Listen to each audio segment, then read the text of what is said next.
Hello everyone and welcome to my channel Y&R Trends. Breaking news exploded across Genoa City like a thunderclap as the truth finally clawed its way out of the shadows. Jack Abbott was the one who saved Matt, and in that single, unforgivable act, a web of betrayal, ambition, and murderous intent snapped tight around Victor Newman's throat, because what looked like mercy was actually strategy, and what sounded like redemption was nothing more than a carefully tuned lie as Jack's calm, almost saintly facade dissolved into something far colder when the past few weeks rewound in horrifying clarity. The night Matt should have bled out alone, abandoned by everyone who swore they were done with him, Jack was there, hand steady, voice low, pulling him back from the brink not out of kindness but calculation, because Matt was never meant to be saved for freedom or forgiveness. He was saved to be used, saved to be sharpened into a weapon sharp enough to pierce Victor Newman's iron heart. And as whispers tore through the Newman ranch and the Abbott mansion alike, the pieces fell into place. The secret meetings, the burner phones, the sudden shifts in loyalty, the moments when Jack seemed almost too composed whenever Victor's name came up, as if he already knew how the story would end, because Jack's plan wasn't a reckless act of rage but a slow, surgical dismantling, a plan born from decades of rivalry, humiliation, and unfinished wars, and at its center stood Matt, broken, desperate, and easy to mold. A man with nothing left to lose and everything to prove, the perfect pawn to move where Jack himself could not go without suspicion, the perfect fall guy if things went wrong, and the perfect executioner if things went right. The plan, as it now emerged in fragments and terrified confessions, was chilling in its precision. Matt would infiltrate Newman territory under the guise of repentance and cooperation, playing the role of the damaged soul seeking Victor's grudging approval,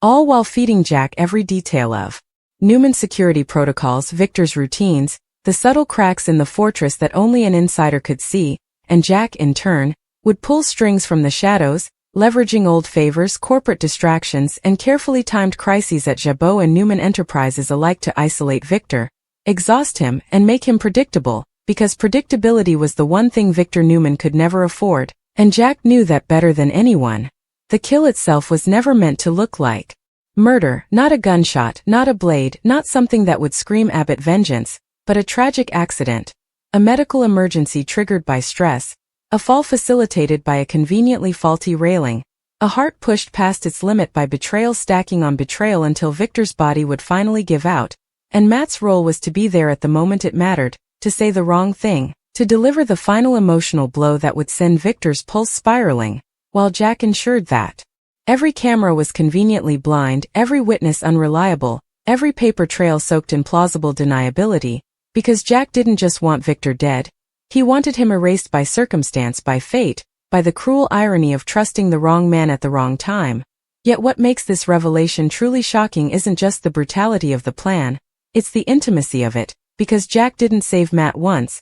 He saved him repeatedly, covering up evidence, arranging quiet treatments, silencing potential informants, not because Matt inspired loyalty but because Jack needed Matt to believe he owed everything to him, that his second chance was a gift Jack could revoke at any moment, and that psychological leash was tighter than any chain, pulling Matt deeper into a conspiracy he was never strong enough to escape, even as doubt gnawed at him in the dead of night, even as Victor, in moments of rare vulnerability, spoke about legacy, family, and the cost of endless war, words that rattled Matt more than any threat ever could, because for all of Matt's crimes, there were flickers of conscience left, and Jack knew it, feared it, planned around it, layering guilt on top of gratitude so thick Matt could barely breathe without Jack's permission. As the shockwave spread, Nikki felt at first that instinctive chill that told her something was terribly wrong long before proof arrived. And when the truth finally reached her, it hit like betrayal squared, because Jack wasn't just Victor's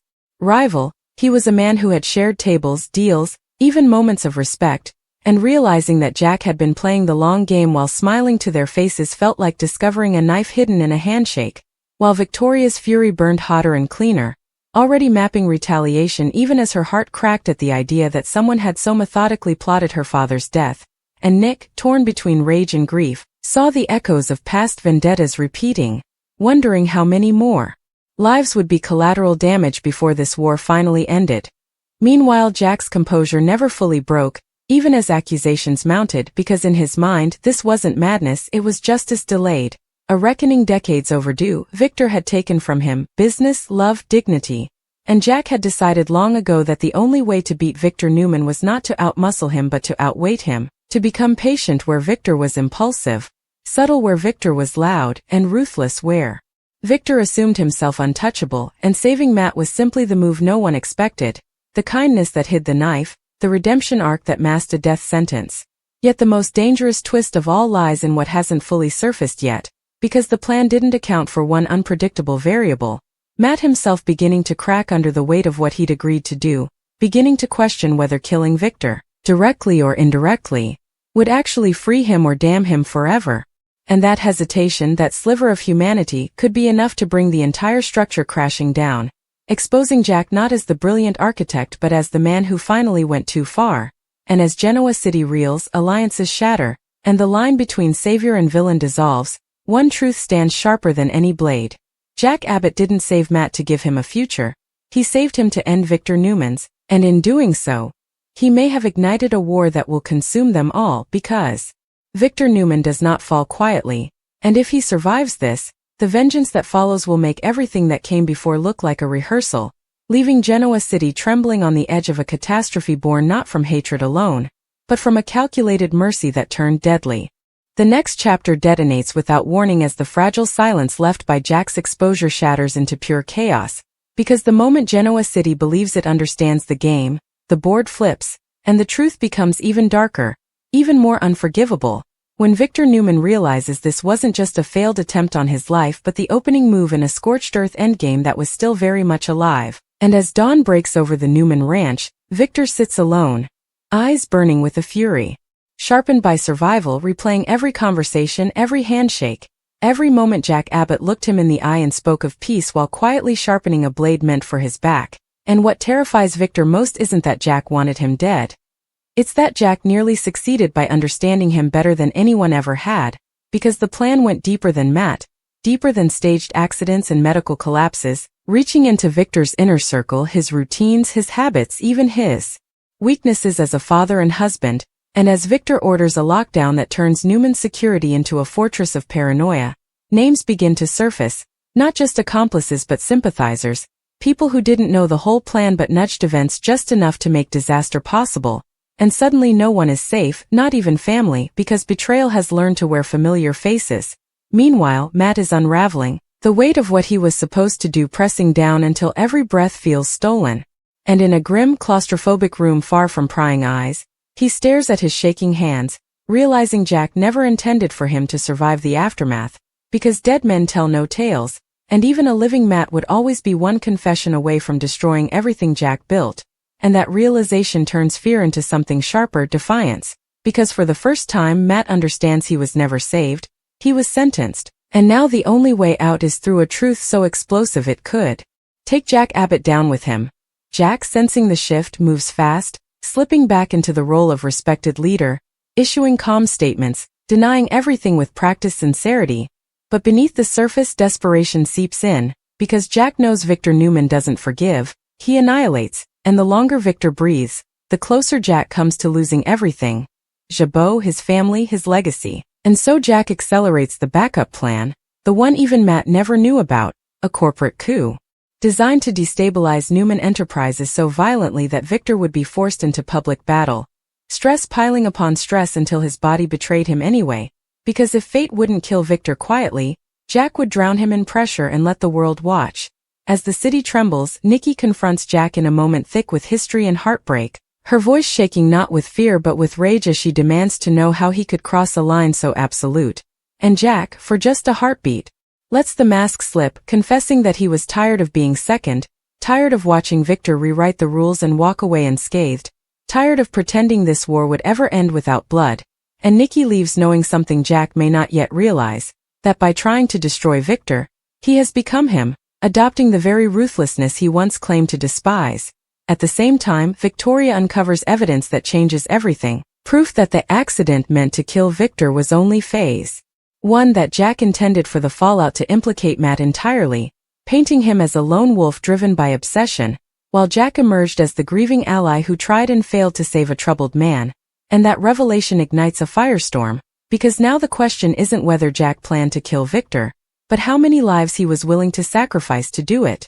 Matt, cornered and hunted by both sides, finally reaches his breaking point in a raw, soul-bearing confrontation where he records a confession, voice cracking as he lays out the entire plot, naming Jack as the architect, admitting his own guilt, and revealing the one final detail no one saw coming, that Jack's plan included a contingency that would trigger chaos even if Victor survived, a chain reaction of betrayals and leaks that would ensure Newman and Abbott alike would burn, because if Jack couldn't win, no one would. As this confession looms, Genoa City holds its breath, unaware that the real danger is still unfolding, because Victor, having learned the truth, is no longer reacting.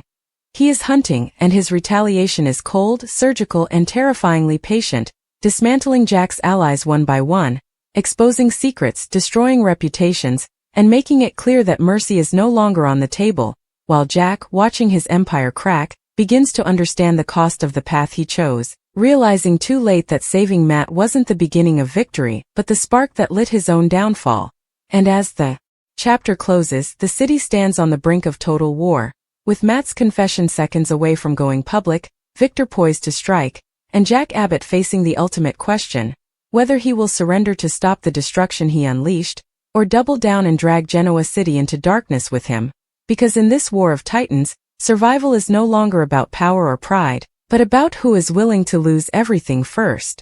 The next chapter erupts like a fault line splitting Genoa City in half, because the moment Matt's recorded confession begins to circulate, first as a whisper, then as a scream, every alliance fractures under the weight of truth, and nothing, not money, not power, not history, can hold the pieces together anymore. As Victor Newman receives the file in silence, watching Matt's face fill the screen, seeing not just guilt but terror, the unmistakable look of a man who finally understands he was engineered to self-destruct, and Victor doesn't blink as Matt names Jack Abbott again and again, detailing the meetings, the rehearsed conversations, the promises of protection that were always conditional, always temporary, and when the video ends, Victor's voice is calm, almost gentle, as he orders a single word that terrifies everyone in the room: proceed. Because this is no longer about survival, it's about dominance, about reminding the world that Victor Newman does not endure assassination attempts and walk away unchanged. Meanwhile, Jack feels the ground shifting beneath him before the confession even goes public, sensing the subtle withdrawal of support, the unanswered calls, the sudden legal reviews, and though he stands at Jabot delivering speeches about stability and vision, his eyes betray him, darting, calculating, because Jack knows this is the moment when narratives decide legacies, and he scrambles to get ahead of the story, preparing a statement that frames him as a victim of Matt's manipulation, a benefactor betrayed by the very man he tried to save. But even as the words form on paper, Jack understands how thin they sound, how fragile they are against the raw, trembling sincerity of Matt's recorded truth. Nikki, caught between worlds, watches the city she loves cannibalize itself and feels the familiar ache of history repeating, because she has seen this war consume men before, has watched ambition rot into obsession, and when she confronts Victor, begging him to stop before this becomes irreversible, Victor listens, truly listens, before telling her that some lines once crossed demand consequence, because mercy is what allowed Jack to believe he could reach this far without being destroyed, and mercy, Victor decides, has expired. Victoria moves like a general now, orchestrating legal strikes and corporate ambushes with surgical precision, leaking just enough information to rattle Jabot's board while shielding Newman Enterprises from blowback, because she understands something Jack underestimated, that this isn't a two-man war anymore. It's an ecosystem of loyalty, fear, and bloodline, and the Newmans close ranks instinctively when threatened, while the Abbotts fracture under pressure, old resentments resurfacing as Billy questions how far Jack has really gone. Ashley demands answers she never wanted to ask, and the Abbott name, once synonymous with integrity, begins to feel radioactive. Matt, hiding in plain sight, becomes the most hunted man in Genoa City, pursued not just by Newman's security but by Jack's quiet operatives, because now he's a liability too dangerous to leave alive, and as he runs, the city becomes a maze of memories and regrets, every street a reminder of the moment he chose gratitude over conscience, and when he finally stops, cornered emotionally if not physically, he makes one last, devastating choice. He sends a second file, one Jack never knew existed, a failsafe he created in a moment of clarity, containing proof of financial maneuvers, shell companies, and doctored evidence Jack planned to use to bury him after Victor's death. Proof that removes all doubt about intent, premeditation, and sacrifice. And when that file hits the press, the reaction is nuclear, because this isn't rumor or rivalry, it's a blueprint for murder disguised as mercy. Jack watches the fallout in real time, stock plummeting, allies defecting. His name dragged through headlines that use words like conspiracy and attempted assassination. And for the first time, panic breaks through his composure, because he didn't just miscalculate Victor Newman. He misjudged how completely the city would turn when forced to choose between titans, and the realization that he may lose Jabot, his family, and his freedom all at once hits harder than any punch Victor could throw.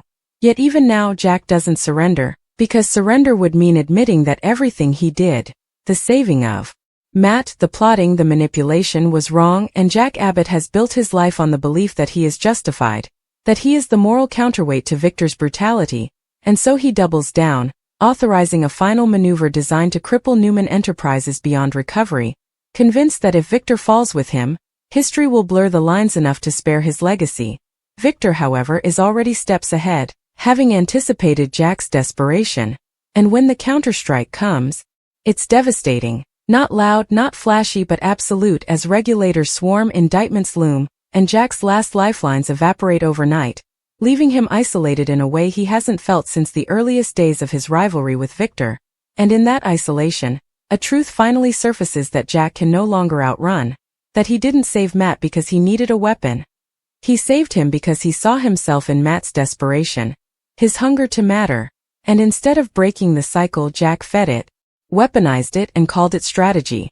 As the chapter races toward its end, all roads converge at a single explosive confrontation. When Victor and Jack finally stand face to face, stripped of intermediaries, lies, and leverage, and the air between them crackles with decades of hatred and respect twisted into something unrecognizable, Victor laying out the cost of Jack's choices with brutal clarity, Jack firing back with accusations of tyranny and unchecked power, until the truth hangs naked between them, that they are mirrors, reflections warped by circumstance, and that the war neither can walk away from has already claimed too many lives. Outside, sirens wail, the city bracing for impact as Matt's fate hangs unresolved, his confessions rewriting history even as they sign his death warrant, and as Jack is led away to face consequences he once believed he could outmaneuver, he locks eyes with Victor one last time, realizing too late that saving Matt wasn't his greatest sin. Believing he could control the outcome was, because in Genoa City, power is never owned, only borrowed, and the price always comes due, leaving the city stunned, scarred, and forever changed as the chapter closes on a single haunting certainty. The war may pause, but it will never truly end.